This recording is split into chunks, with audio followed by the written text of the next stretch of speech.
The other day, my friend sent me this meme, and I thought it was so funny, but then it got me thinking. The true S-tier D20 number isn't a 20, it's a 1. Failure is inherently fun. It's actually the entire reason we roll a dice in the first place. Without probability, we just choose for things to go well. Failure is the beauty of Dungeons & Dragons. Lady Luck adds this inspiring level of chaos that sets tabletop roleplay games apart from things like most solo RPG video games, where in video games you are destined to win, and if you lose, you just start again and do it over. Dungeons & Dragons lets you fail, and the story still moves forward. You aren't left behind. The game takes you along with it, and it tells you it's okay when things go wrong. You pick yourself back up again, and it lets you have fun with the failure, uniquely not demonizing the concept of it. It can even teach you to be more okay with failure in the rest of your life, like it did for me.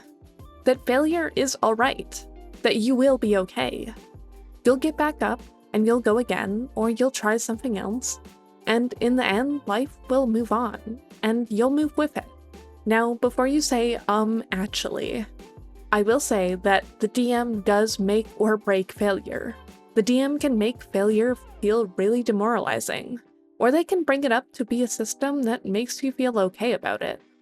That gives you moments that you'll enjoy and talk about whether you succeed or epically fail at something. And in this video, I'll be talking about how to set expectations and use tools once you're actually in the game to make failure feel okay. My friend was once a part of a game where in their very first dungeon, a ranger rolled a 1 on an attack in the first room, and the DM said their bowstring broke.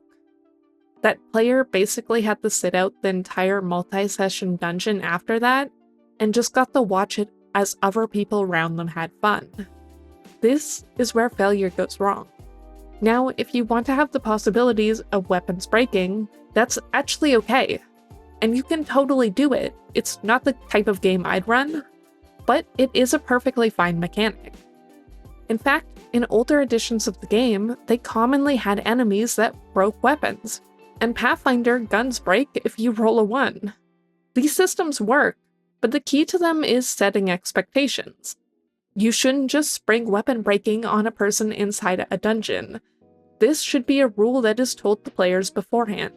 If a ranger is going to go into combat and they know there's a chance of their bowstring breaking, they would logically bring spare bowstrings. If you live in a world where there's a ton of monsters that cause your swords to rust, you'd bring alternatives that won't rust, or multiple weapons. Rules like these work perfectly fine as long as the player is made aware of them. Personally, my party has homebrew rules on rolling 1. We have both a crit and a fumble table that has a 30% chance of doing something extra, and we treat 1s as oopsies outside of combat as well. But with any homebrew rule, you must also think about if you want the players and enemies to be equal in the rule. This is a game, not real life, so it's okay for a rule to only affect the players or only affect the enemies. But special rules aren't the only thing you should set expectations on. The party as a group should know or have a general idea of the difficulty combat will be at. Different groups like different things, where some people want a really deadly dungeon, others want a simple hack and slash with low risk. Either way of playing is not wrong, it's just a choice. And finally, for combat, it's important to talk about death and the probability of it happening. If your players want it as a possibility, and what happens if it does happen. This all comes down to severity. And personally, my group doesn't really mind if death happens, but they don't want to abandon their characters. So instead we have a system where if someone dies, we do a quest to revive the person, where the person who died is an NPC that actually guides the quest. And finally, the mood of the game is important before you use tools. Think about how serious a game is or how comedic, as this will highly affect your options on how to make failure fun. This is a scale, and I think most groups sit somewhere between the two, having both funny moments and serious ones. but if you are a group where you are really, really serious, make sure you match the mood your group has with failures.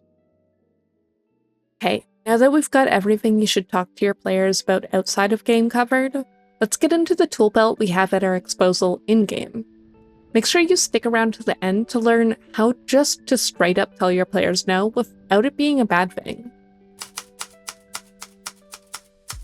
Yes and is probably a term you've heard before, and I know it's not failure, but I think it deserves an honorable mention here, as it plays in with the rest of the options.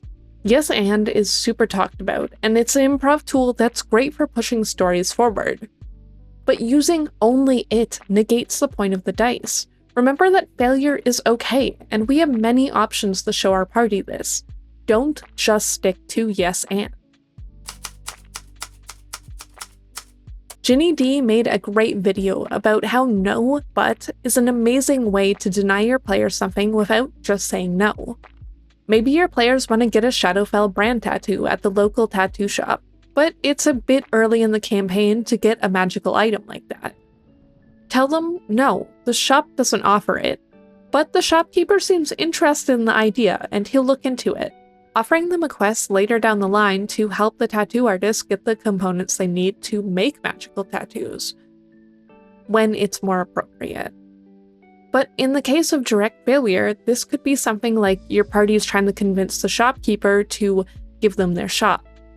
Even if they roll a nat 20, that doesn't mean you have to hand over the shop. Instead, you respond with no, but the shopkeeper finds this conversation quite funny, and he gives you a buy one get one free one-time deal on a potion. No but can be used on any dice roll, not just a nat 20. If something is just a little too ridiculous, but you find it amusing that the players are trying, give no but a shot.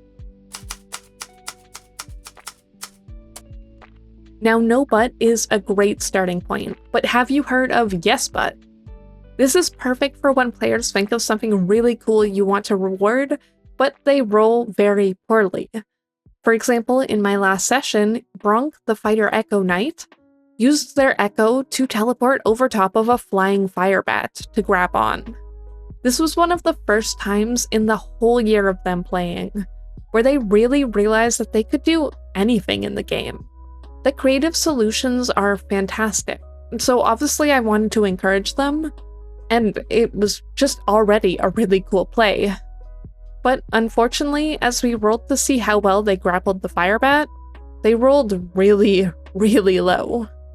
So yes, I could have made them fall to the ground unsuccessful, but instead I played it as, yes, you grab onto the fire bat, but you barely manage to hold on as it tries to fling you off.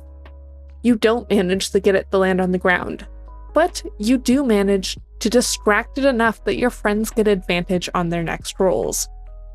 This in itself was a little bit of a yes but and a no but. Yes to half of the request and no to the other half, while still giving some reward for thinking of this. Failure on a dice doesn't mean there can't be reward. Sometimes it just means it wasn't as successful as it could be. Now, before we get into the best method, what am I drawing today? These are mask designs for a special weather event that happens in my campaign, the Ashen Storm. When wind blows from deep within the Sea of Fire, they can push up various inhospitable weather conditions, like a sulfuric haze that burns the nostrils to the poor people living in the lower city of the Encombe. And with these events being such commonplace, the people of Encombe have invented a specialized magical mask with crystal eyes that protect their face from these burning windstorms, allowing outdoor travel to anyone in this environment with lessened effects of the storm, while giving the perfect opportunity for some stealthy behaviors. If this sounds interesting to you, I'm making a load of content for a city nestled between the infinity mountains of the Earth plane and the ashen wastes of the Fire plane. So check it out, link in description.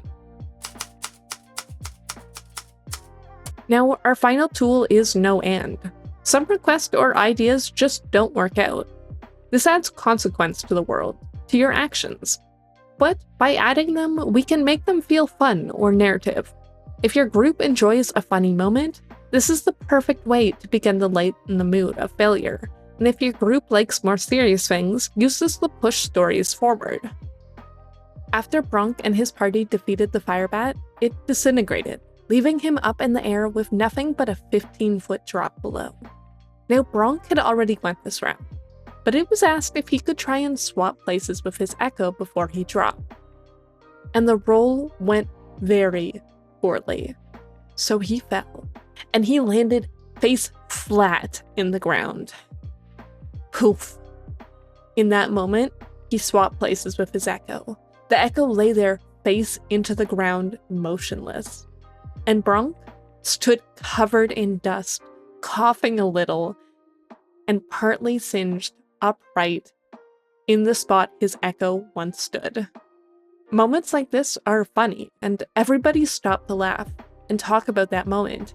Getting told no doesn't always need a benefit. Not everything has to go right, but we can make things feel good. This is all to say that you can basically choose to do anything. The key is just to always add in a way that makes the game enjoyable. Don't just say yes or just say no. Push an experience forward in a way that doesn't take away the player's ability to play the game. Whether it's through a future quest, a mini story that takes place in just a couple seconds, or a big setup with a big payoff down the line. Teach your players it's alright to fail in your game, and the trust you will build with them will be gigantic. And if you've watched to this point, I'd love to hear your favorite time someone failed in your game. And have a fantastic day.